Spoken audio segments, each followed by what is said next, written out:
Selamat pagi Bapak Ibu Saudara-saudari. Hari ini Selasa tanggal 16 Januari tahun 2024. Saya Pendeta Stefanus Surlia mengajak kita semua untuk mengikuti renungan harian yang dikeluarkan oleh Sinode GKO dengan berpedoman pada pola pembacaan Alkitab 4M, yaitu menerima, merenungkan, melakukan, dan membagikan firman Tuhan. Mari kita berdoa. Kami rindu untuk mendengar suara Tuhan melalui firman-Mu yang kudus. Namun kami mengakui bahwa diri kami terbatas.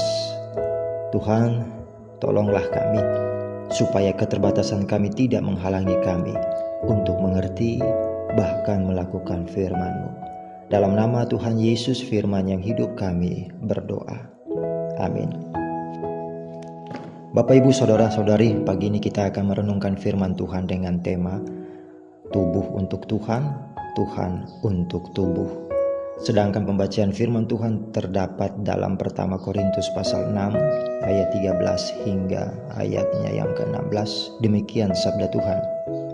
Makanan adalah untuk perut dan perut untuk makanan, tetapi kedua-duanya akan dibinasakan Allah. Tetapi tubuh bukanlah untuk percabulan, melainkan untuk Tuhan, dan Tuhan untuk tubuh. Allah yang membangkitkan Tuhan akan membangkitkan kita juga oleh kuasa-Nya. Tidak tahukah kamu bahwa tubuhmu adalah anggota Kristus? Akan kuambilkah anggota Kristus untuk menyerahkannya kepada percabulan? Sekali-kali tidak. Atau tidak tahukah kamu bahwa siapa yang mengikatkan dirinya pada perempuan cabul menjadi satu tubuh dengan dia? Sebab demikianlah kata Nats, keduanya akan menjadi satu daging. Bapak Ibu, saudara-saudari, kita akan menggunakan beberapa pertanyaan untuk mendalami firman Tuhan. Pertanyaan pertama, berdasarkan ayat 13, apa yang kedua-duanya akan dibinasakan Allah? Makanan dan perut. Yang kedua, dalam ayat 13 juga untuk siapa tubuh kita ini dipersembahkan? Untuk Tuhan. Yang ketiga, berdasarkan ayat 14, siapa yang akan membangkitkan kita oleh kuasa-Nya? Allah sendiri. Yang keempat, berdasarkan ayat 15, apa yang menjadi larangan untuk kita agar sekali-kali tidak melakukannya? Segala bentuk percabulan. Yang kelima, berdasarkan ayat 16, siapa yang dimaksud dengan menjadi satu tubuh dengan Dia? Kita manusia. Bapak Ibu Saudara-saudari, tubuh adalah untuk Tuhan. Tubuh bukan hanya untuk sesuatu yang sifatnya sementara, misalnya makanan dan seks. Tubuh terutama adalah untuk Tuhan. Sebagai orang Kristen yang sudah ditebus, kita tidak boleh membiarkan dosa menguasai tubuh kita, dan sebaliknya, kita harus menggunakan tubuh ini untuk melayani Allah. Kita wajib mempersembahkan tubuh sebagai kurban yang kudus, hidup, dan berkenan kepada Allah. Tubuh kita yang material ini memang akan binasa pada saat kita dikubur. Namun sebelum hal itu terjadi, kita harus menggunakannya untuk melayani Tuhan. Hal ini berbeda dengan konsep berpikir jemaat Korintus. Mereka menganggap bahwa karena tubuh ini akan binasa, maka sekarang ini kita tidak perlu untuk menjaganya. Sebaliknya, Paulus menekankan bahwa karena dibinasakannya nanti, maka sekarang harus dipakai untuk kebenaran. Tuhan adalah untuk tubuh. Apa maksud dari ungkapan ini? Berdasarkan konteks yang ada, maka ungkapan ini pasti berhubungan dengan kebangkitan dan penebusan. Kristus bukan hanya menebus roh atau jiwa kita, tetapi Dia juga menebus tubuh kita. Bahkan kebangkitan Kristus juga menjadi jaminan bahwa tubuh kita pun akan dibangkitkan di akhir zaman. Allah yang membangkitkan Tuhan Yesus juga akan membangkitkan tubuh kita kelak. Poin tentang kebangkitan tubuh ini selanjutnya akan dibahas Paulus secara panjang lebar ketika dia menegur sebagian jemaat yang tidak mempercayai kebangkitan orang mati.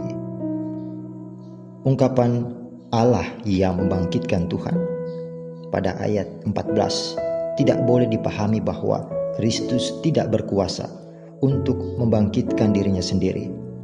Alkitab kadangkala memang menyatakan bahwa subjek kebangkitan adalah Allah. Tetapi Alkitab juga mengajarkan bahwa subjek tersebut adalah Roh Allah atau Kristus sendiri. Jadi, kebangkitan adalah pekerjaan satu Allah, yaitu Allah Tritunggal.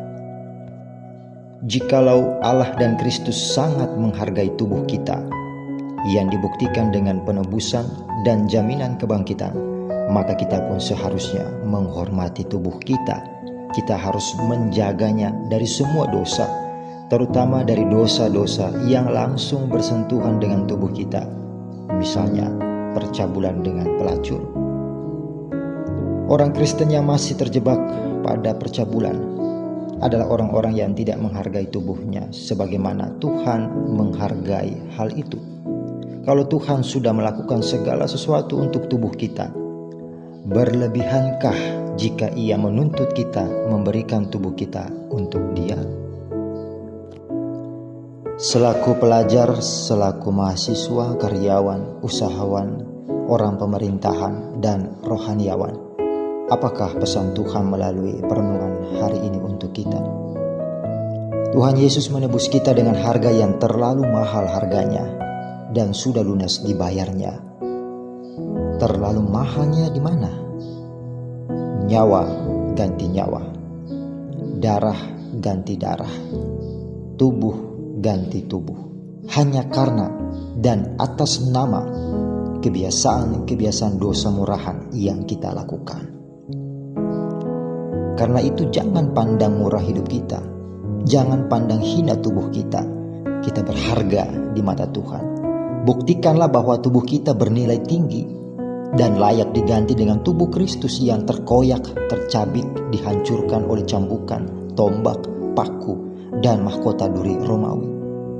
Jangan hidup seenaknya, jangan melakukan hal-hal murahan yang merusak diri, merusak hubungan kita dengan Tuhan, maupun merusak hubungan kita dengan semua orang. Taatilah firman-Nya, lakukanlah kehendak-Nya, senangkanlah hatinya, karena hidup kita, tubuh kita adalah milik Allah.